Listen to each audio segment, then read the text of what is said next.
Now I'm going to show you how to adjust the sensor on the Bottle-Matic. As you can see, it has a small metal lever that comes up between the dispensing table and the rubber roller.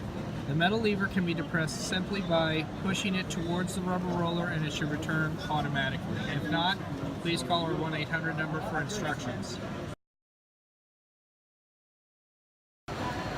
When you're adjusting the sensor from side to side on the machine, you can loosen the small thumb screw on the bottom of the housing.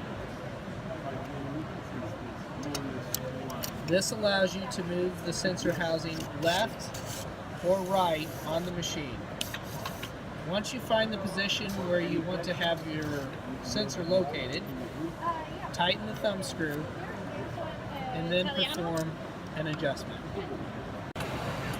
Now from the bottom side of the machine, you can see the plastic housing which holds the metal lever up above. You can rotate the housing without loosening the thumb screw on the bottom. You can easily pull it towards the front of the machine and push it towards the back of the machine. Just a little bit back and forth is all it takes.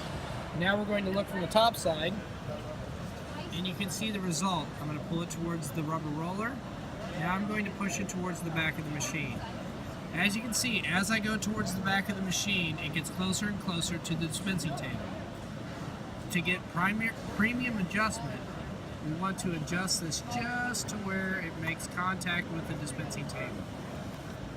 That'll allow the machine to trigger whenever it sees the gap in the label.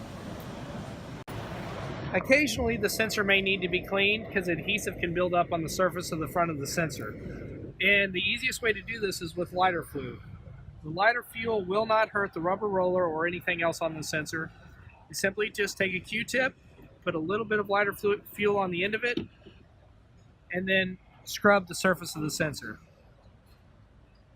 In some cases, the labels can be laser cut, which will cause the adhesive to build up more often, and also if the rolls are wound too tight, it can actually smash the adhesive out from under the label. But it's that easy to clean it. If it happens often, you can apply a small amount of silicone to the other end of the Q-tip, silicone spray, and then apply it to the surface of the lever, let it dry for a minute or two, and it'll keep it from happening so often.